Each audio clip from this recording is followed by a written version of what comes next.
오늘 우리에게 주시는 하나님의 말씀 전도서 제5장 8절에서 20절입니다. 이 말씀 함께 읽겠습니다. 너는 어느 지방에서든지 빈민을 학대하는 것과 정의와 공의를 짓밟는 것을 볼지라도 그것을 이상히 여기지 말라. 높은 자는 더 높은 자가 감찰하고 또 그들보다 더 높은 자들도 있음이니라. 땅의 소산물은 모든 사람을 위하여 있나니 왕도 밭의 소산을 받느니라. 은을 사랑하는 자는 은으로 만족하지 못하고 풍요를 사랑하는 자는 소득으로 만족하지 아니하나니 이것도 헛되도다.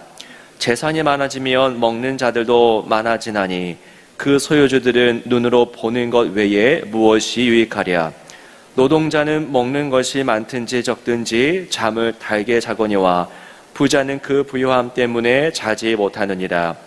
내가 해 아래에서 큰 패단되는 일이 있는 것을 보았나니 곧 소유주가 재물을 자기에게 해가 되도록 소유하는 것이라. 그 재물이 재난을 당할 때 없어지나니 비록 아들은 낳았으나 그 손에 아무것도 없느니라.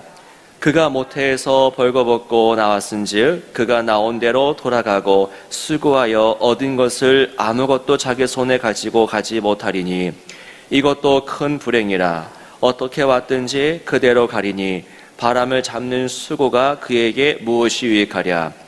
일평생을 어두운 데에서 먹으며 많은 근심과 질병과 분노가 그에게 있느니라. 사람이 하나님께서 그에게 주신 바 그 일평생에 먹고 마시며 해 아래에서 하는 모든 수고 중에서 낙을 보는 것이 선하고 아름다움을 내가 보았나니 그것이 그의 몫이로다. 또한 어떤 사람에게든지 하나님이 재물과 부요를 그에게 주사 능히 누리게 하시며 제 몫을 받아 수고함으로 즐거워하게 하신 것은 하나님의 선물이라. 그는 자기의 생명의 날을 깊이 생각하지 아니하리니 이는 하나님이 그의 마음에 기뻐하는 것으로 응답하심이니라.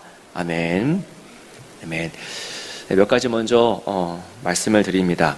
아침에 이렇게 올라오니까 계단이 많이 미끄럽습니다.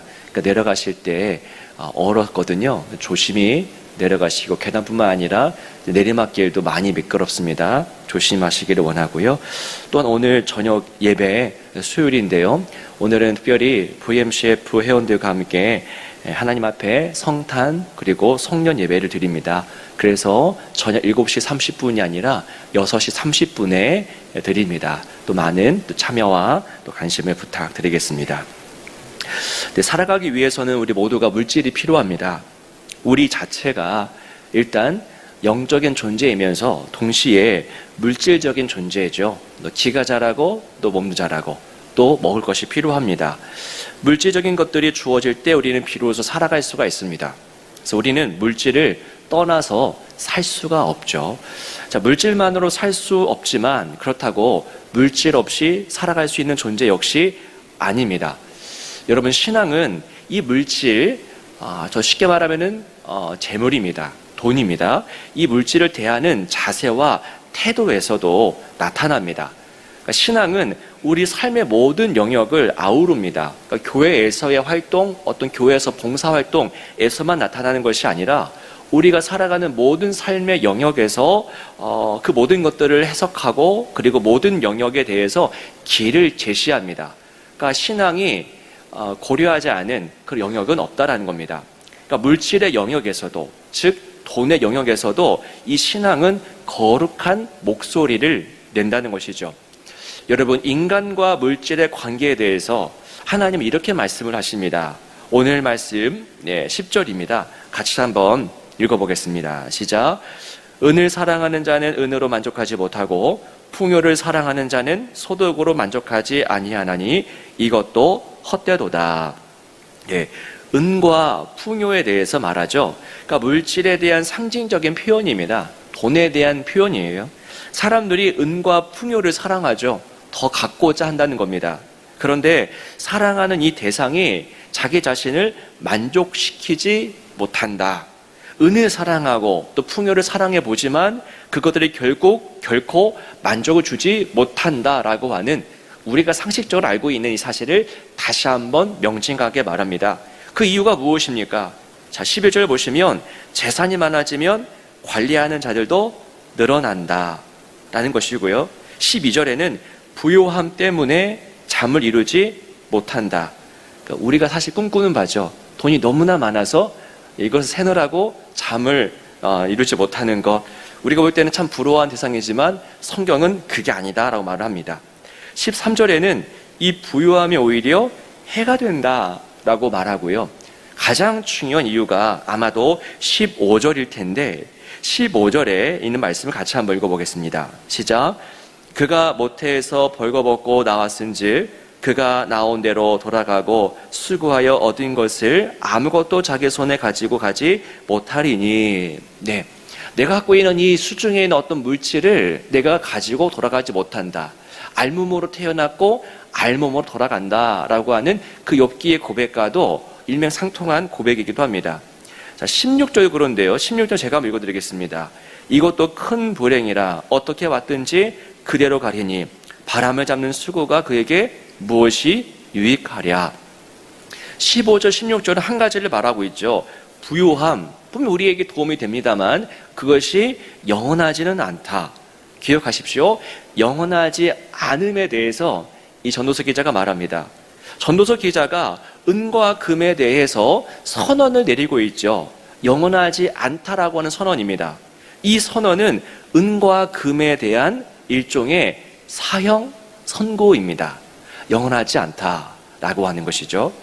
여러분, 누구나 다 안다고 하지만 실제 삶에서는 망각하기 쉬운 내용을 이 본문이 이야기합니다. 은과 금은 결코 영원하지 않다.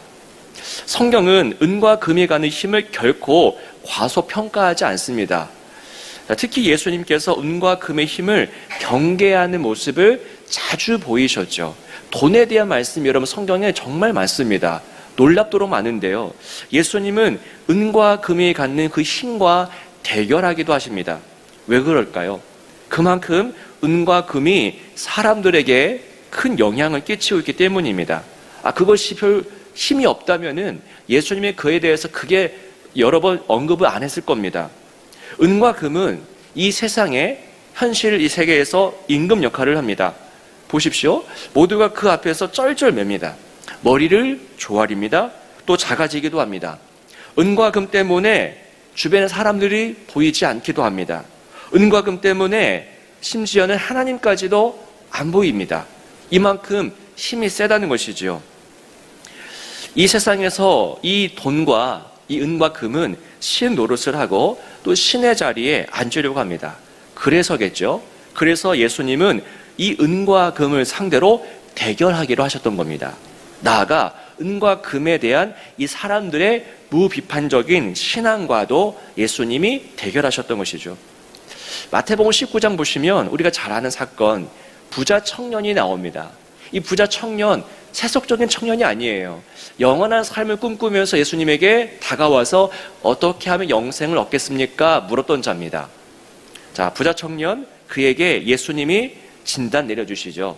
가서 내 소유를 다 팔아 가난한 자들에게 주라 라고 합니다. 그때 그 청년이 어떻게 반응합니까? 그 22절 말씀 보시면 그 청년이 재물이 많음으로 이 말씀을 듣고 근심하며 가니라. 회개하고 돌이켰다가 아니라 근심하면서 그저 자기 갈 길을 쭉, 그러니까 돈을 추구하는 길을 갔다라고 하는 이야기죠.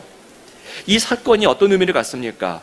재물에 대한 청년의 이 무한한 신뢰에 대해서 예수님이 공격을 하신 겁니다. 흔드는 것이죠.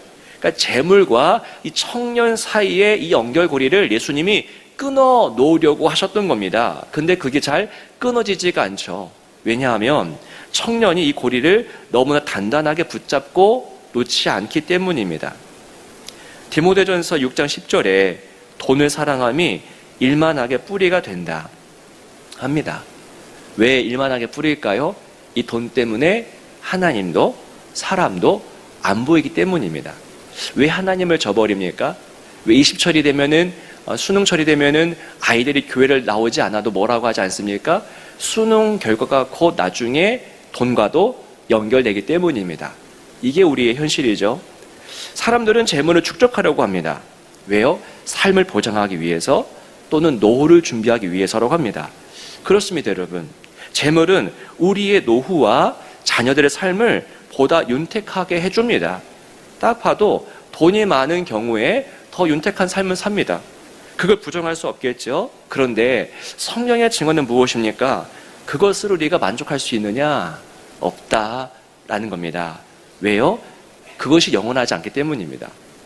전도서 3장 11절에 영혼을 사모하는 마음을 주셨느니라.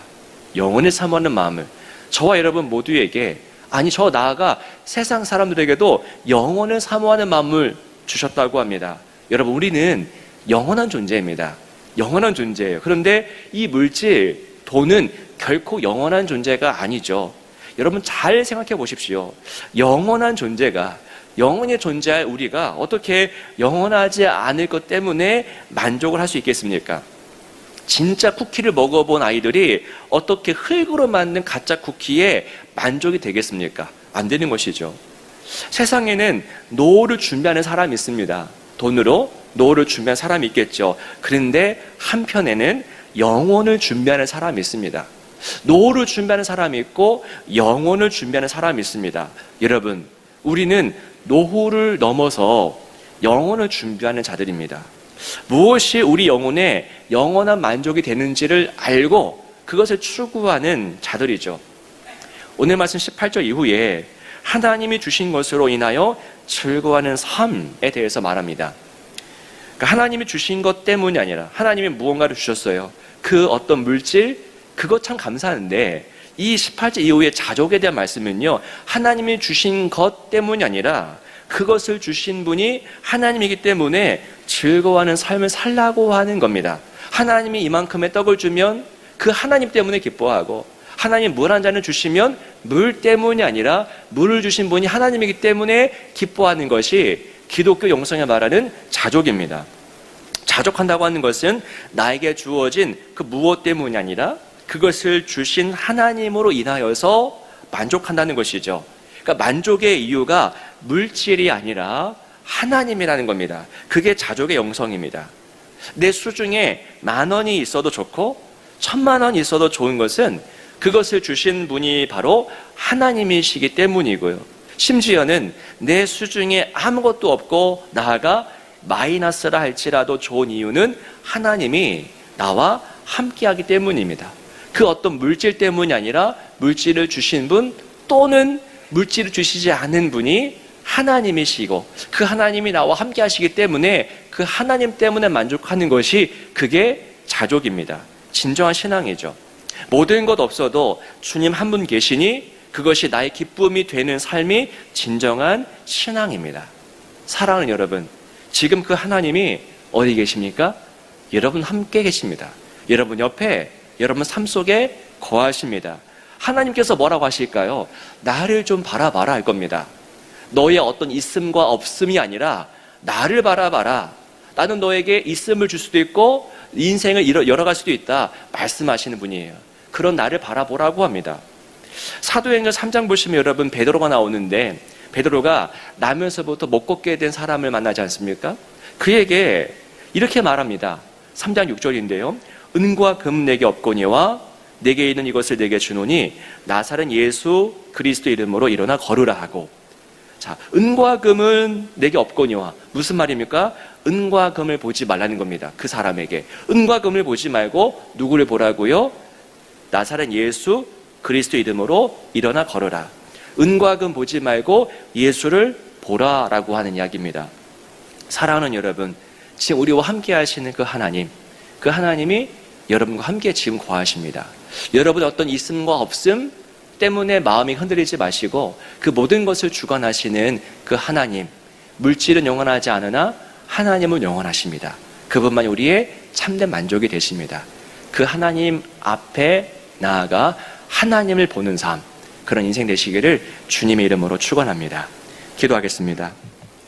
하나님 아버지, 우리는 때로는 풍요롭기도 하고 때로는 빈곤에 처하기도 합니다. 그러나 어느 때에 우리가 자족할 수 있는 것은 그 모든 것 너머에 하나님이 계시고 하나님 우리의 부유함보다 크시고 때로는 하나님 우리의 가난함보다 크시기 때문에 우리는 주님을 인하여서 기뻐할 수 있는 존재입니다. 그 사실을 늘 기억하며 이 시간 나와 함께 하신 하나님을 바라보며 간구할 수 있도록 인도하여 주옵소서. 주 예수 그리스도 이름으로 간절히 기도하옵나이다. 아멘.